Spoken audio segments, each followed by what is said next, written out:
더불어민주당 이낙연 대표와 화상 연결을 통해 좀 더 얘기 나눠보겠습니다. 자, 이낙연 대표님 먼저 축하드리겠습니다. 네, 감사합니다. 예, 근데 아까 수락연설 하실 때 보니까 중간에 울컥하시던데 만감이 교차하셨나 봐요. 예, 국민들의 고통이 느껴졌습니다. 네. 예, 삶이 고달퍼질 것이다 하는 대목에서 어떻게 하나 하는 걱정이 생기고 그렇게 울컥했습니다. 알겠습니다. 우리 국민들은 이 대표님이 7개월 뒤에는 대표를 그만두고 대선주로 나설 것으로 다 알고 있습니다. 이 7개월 임기 동안 제1과제로 생각하시는 게 뭘까요? 국난 극복이죠. 코로나19를 안정화시키는 것, 그리고 민생을 지탱해 드리는 것, 경제를 조금이라도 회복시키는 것, 그리고 미래를 준비하는 것, 이것입니다. 네. 이 문재인 정부 총리에 이어서 당 대표까지 맡으셨는데 문재인 정부에 무엇을 계승하고 또 문재인 정부와 무엇을 차별화하실 건가요? 우선 혁신적 포용사회라는 것은 정확한 방향입니다. 네. 우리가 기존의 방식으로 경제 성장을 계속할 수 있는 상태는 이미 벗어났기 때문에 혁신을 통해서 경제 성장을 지속해야 한다. 이건 틀림없고요.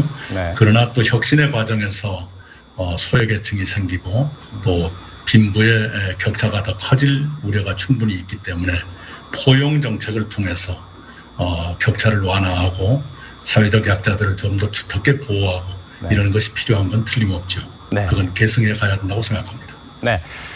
요즘 이 화제가 되는 얘기 하나 여쭤볼게요. 이 최근 시무 7조 청와대 청원이 큰 화제였다는 건 아실 텐데 이 대표님께서는 조은산 씨에게 뭐라고 답하시겠어요? 네, 그 누구나 비판할 수 있고요. 그 말씀하시는 충정도 충분히 알겠습니다. 그런데 네. 제가 전문을 다 읽어본 건 아닌데요. 네. 사실관계의 오인도 있는 것으로 보입니다.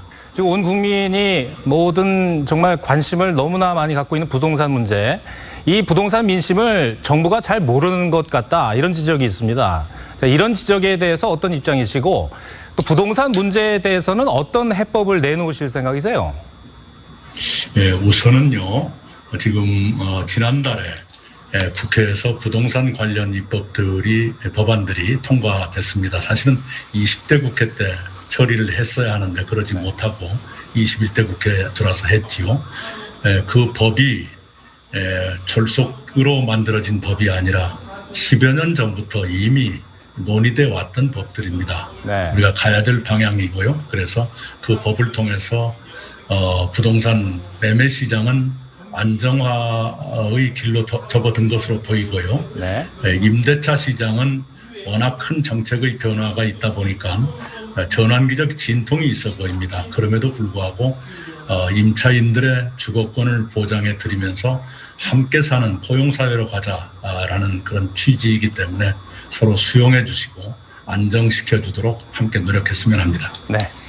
이 총선 이후에 여당이 국회에서 독주한다는 평가가 적지 않습니다. 특히 민주당 법사위원들은 야당이 추천위원 선정에 협조하지 않으면 공수처법을 개정해서 여당 뜻대로 하겠다. 이런 입장을 밝혔는데 대표님 생각 듣고 싶습니다.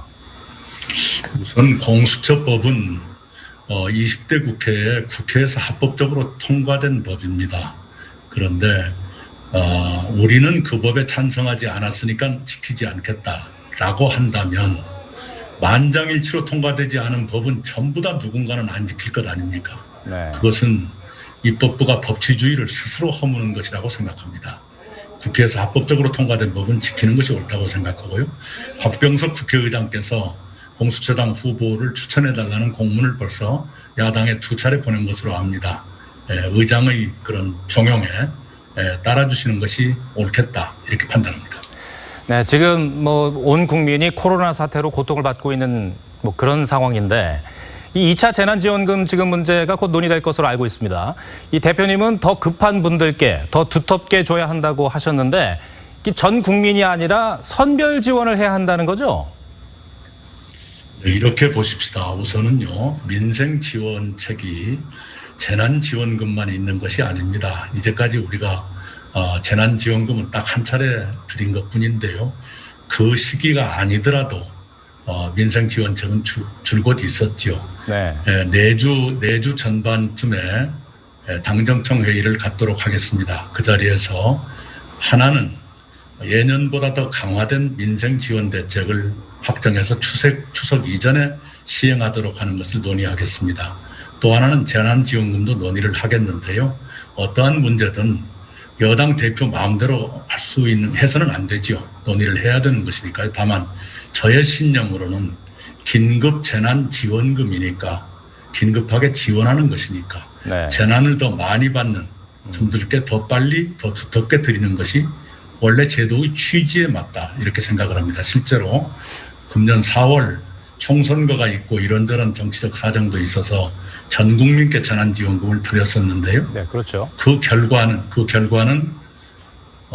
고소득층에게 더 많은 도움을 드리는 것처럼 되어 있어요. 그런 1차 재난지원금 지급의 경험도 참고해 가면서 논의를 해야 한다고 생각하고 그렇게 하겠습니다. 네. 이 여론조사라는 게 오르락 내리락 하는 것이어서 일희일비할 거는 아닙니다만 이제 그래도 오랜 기간 대선 주자 1위를 차지하시다가 최근엔 이재명 경기지사와 박빙인 그런 조사 결과가 나오고 있어요. 이게 왜 그렇다고 생각하십니까? 네, 여러 가지 이제 답답함 같은 것이 있었겠죠. 그런데 지금은 네. 국난을 극복하는 데 집중해야 될 때입니다. 그래서 그런 문제에 별로 마음을 쓰면 안 된다고 생각은 하고요. 네. 국난 극복을 위해서 누구든 특히 중앙정부든 여야 정당이든 지방자치단체든 각자의 역할을 다하면서 협력해가는 그것이 필요한 단계라고 생각합니다. 네. 마지막 질문하겠습니다. 이 내년 봄 재보궐선거 때 서울과 부산시장 선거에 당 후보 내실 생각입니까? 제가 여러 차례 말씀드렸습니다. 더 급한 일을 먼저 처리해 가면서 늦기 전에 그리고 책임 있게 결정을 하겠습니다. 네, 알겠습니다. 대표님 다시 한번 축하드리고 지금까지 말씀해 주신 거 감사드립니다. 고맙습니다. 네, 감사합니다.